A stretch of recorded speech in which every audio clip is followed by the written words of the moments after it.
Welcome to the Sun Youth Forum After Party. I'm Ray Brewer, your host for our brand new podcast where we break down all the incredible moments from this fall's Sun Youth Forum. The Sun, we've been hosting the forum for 70 years, ever since 1956, when our founder, Hank Greenspun, launched the program to give teenagers a voice in our incredible community.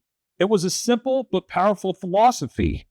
Young people, they have brilliant ideas. They just need a platform to be heard. And today we're giving them exactly that with our Sun Youth Forum After Party podcast. We had 700 students from 40 schools at the Youth Forum. These 4 exceptional students, they were picked to represent their discussion groups with us. We value their insight, and we're going to start by meeting them. Introduce yourselves. Hi, I'm Taylor Colgate from Coronado High School. Hi, I'm Isabella from Coronado High School, and I'm a senior. Hi, I'm Kailey Garay from Arbor High School. I'm a senior. Hi, I'm Damian Melnichuk. I'm a senior from Desert Oasis High School. All right, Damian, we're going to start with you. So the Youth Forum is a really cool concept where students, they get in these designated classrooms, as we call them. You guys discuss a bunch of ideas and you debate, and sometimes you agree, sometimes you disagree. But what for you stood out from the forum? Why do you think it works? I think the forum works specifically because, like, when someone's going to one high school for all 4 years, you get secluded in that mindset of the people you surround yourself with. So going to the Sun Youth Forum, you have people from all different walks of life, people that have done vastly different extracurriculars than you. And I don't know, it's just very valuable to get everyone's different perspective on issues that you all want to talk about. Got it. Isabella, how many times did people disagree in your classroom? I would say for a few of the questions, they disagreed a lot throughout. But overall, I'd say out of, we went over 10 questions, I'd say 3 of the questions were a lot of disagreement, half the room was split. But for the other 7, it was pretty, agreed on. Yeah, yeah, and Isabella, that's why I love the forum, is because you may see something one way, I may see it different, and you guys go back and forth respectfully. How was that process in your room, and how did you maybe learn about an issue that you might not have seen before? The process in our room was pretty set. Our advisor in that room was Key Reed, and he was really good at making sure nobody was interrupting one another, that everybody had a chance to speak. And I'd say honestly, for the issues that we went over, whatever, it was really good to have that so we can actually talk to each other and not just talk over each other. Yeah. Kailey, you're from Arbor High School, and the forum, what was you got home and you told your family what about the forum? What were you glowing about? For me, it was really the people and, meeting everybody and being able to talk to a lot of different people and just, getting to hear everybody's different experiences, especially from being on the north side of Las Vegas compared to a lot of the other people that are on the east side or the south side. So that was really special for me to get to hear those different experiences and just a lot of different people with a lot of different interests. Yeah. Taylor, you surely heard about the Youth Forum before you got there. How did the event equal your expectations, exceed it? What rung true, and what were you surprised about? The Youth Forum definitely exceeded my expectations. When I heard about it initially in English class, it was just a conversation that people were having, but instead it turned out to be somewhere where I was able to answer some questions that I was really interested in. And I wasn't expecting it to be as open as it was. Okay. Damian, one of the cool things is they kind of tee you up with the questions ahead of time. How did the research play into you getting there prepared, and were you able to, it was kind of, homework, but not homework, fun work, if you will? Yeah, well, most of what I did for preparation wise after I'd gotten my questions was just finding evidence of things that I already had kind of had belief of. And I just kind of reaffirmation. And I also, I remember one of the most important things I did was get evidence to correct common misbeliefs. Cause that's a lot of the time, a lot of the times what you see when you talk to a lot of different people about the same subject is there's one or 2 common misconceptions they all have. So that's one thing that I really wanted to hammer down. Sure. And did you go into this saying, oh, I hope I'm going to be the room rep, this is my aspiration, or did it just work out that way? Or no, I went into it, I went into it very lighthearted because I know I'm in speech and debate. So a lot of the debates are kind of like aggressive. You got a kid coming after you, like asking you 5 leading questions in a row. But with this, it's more Socratic. I just honestly like having conversations with people. Sure. There was so the youth forum is more than just the discussions. There's a cool lunch where you get to mingle with other students from other schools. There's the scholarship drawing. There's a DJ playing songs and a lot of good performances. Isabella, what in addition to the debating and the back and forth, what were some of the highlights for you from the day?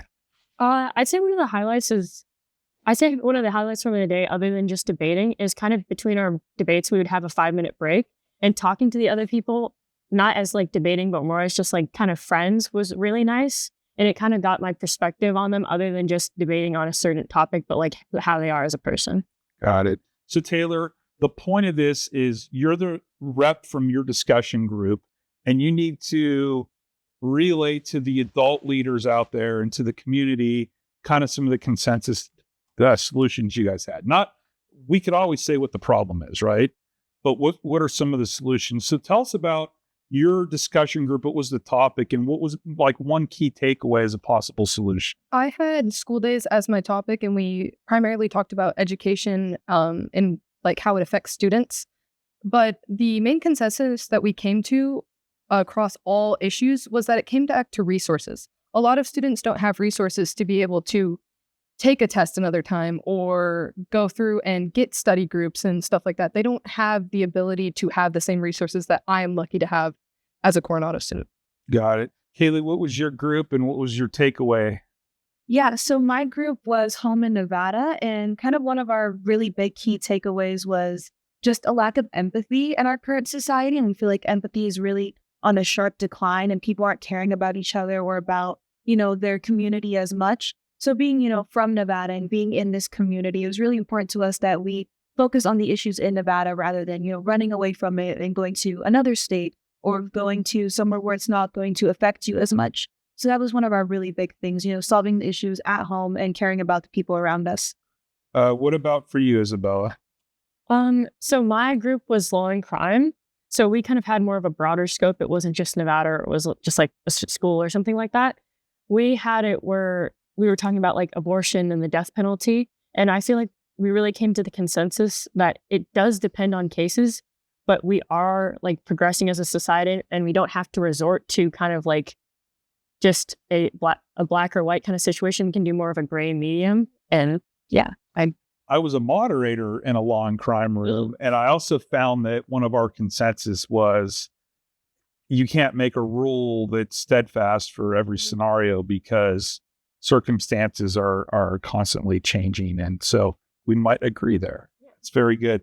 Damian, what room were you in? I was also in a law and crime room. And the major consensus we kind of had was that nothing should be taken at face value, especially when it comes to criminal problems. There's always going to be a deeper like meaning or reason for anything happening. And it's usually uncomfortable. So it's difficult to deal with. You don't want to have uncomfortable conversations. You don't want to step out of your comfort zone. But we kind of find that you have to. That's really the only way to make any meaningful change. Correct. As an adult, I can tell you it's tough to have uncomfortable conversations. What's the key for you, Damian, in having an uncomfortable conversation? Well, I've kind of been living my life by the doctrine of 10 minutes of kind of intense uncomfort in a conversation is much more worth it than like a year of uncomfort because you didn't want to say anything. So just not even just testing the waters, just going out there and speaking your mind, whether or not like if you think people are going to like what you have to say, just having your ideas out there completely unbiased and uninfluenced. It's the most important thing. Yeah, I'm going to stay with you. So my son, who's a 9th grader, is got into the speech and debate world, and I find it fascinating. How does the youth forum compare to like a debate tournament?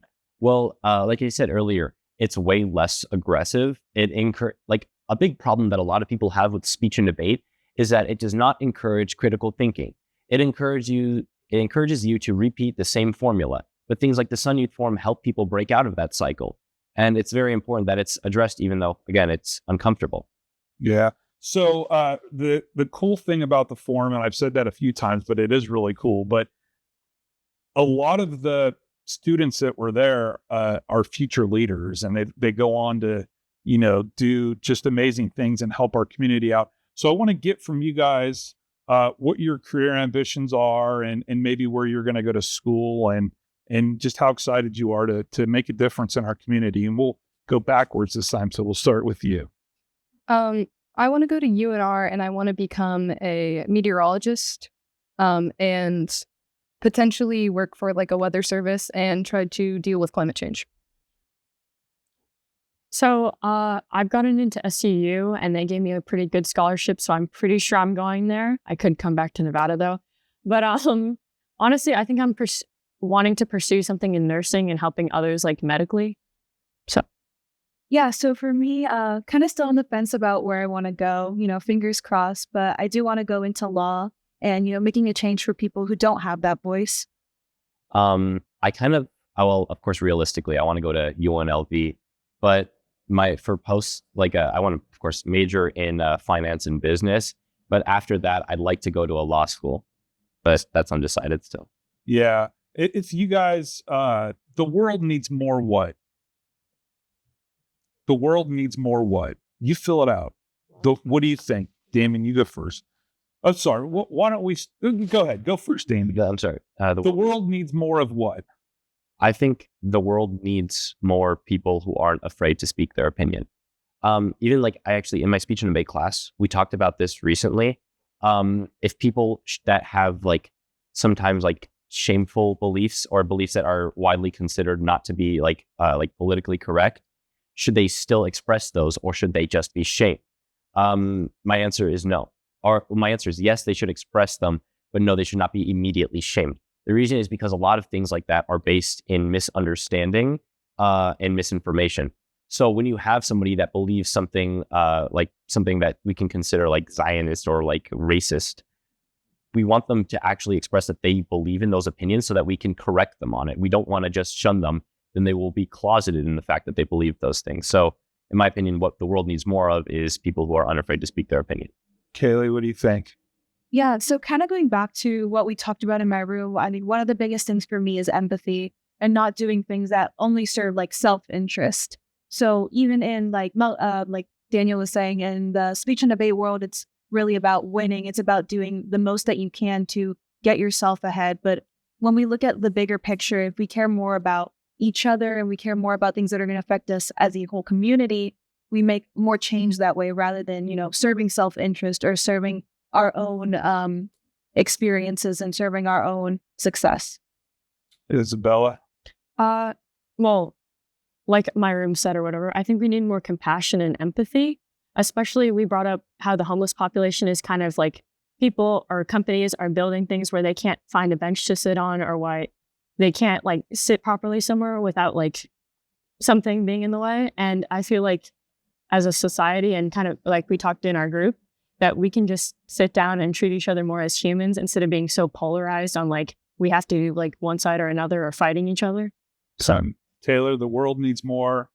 Similar to what Isabella was saying, I also think that it needs more empathy, because in the context of education, at least, we're always expecting students to just do better, work harder, but sometimes they don't have the resources to actually learn more or do better. They can't just go away from work, or they can't just stop doing what they're doing. Sometimes it's a necessity. And if we had more people caring about that and seeing that, then it was more likely that students would be able to learn more. All right. Well, this is our first Sun Youth Forum After Party podcast. I'm Ray Brewer. I'm the managing editor. And what I've learned is that we've got some really nice kids in Clark County. You guys have been a thrill to talk to. And you're right about just being a little more sensitive and helping our neighbors. And that's the message I hope that Las Vegans receive, so we could all work together. You said offline, it takes a village, and it does. And I'm glad we're in the same village. Thank you guys for being our first After Party podcast.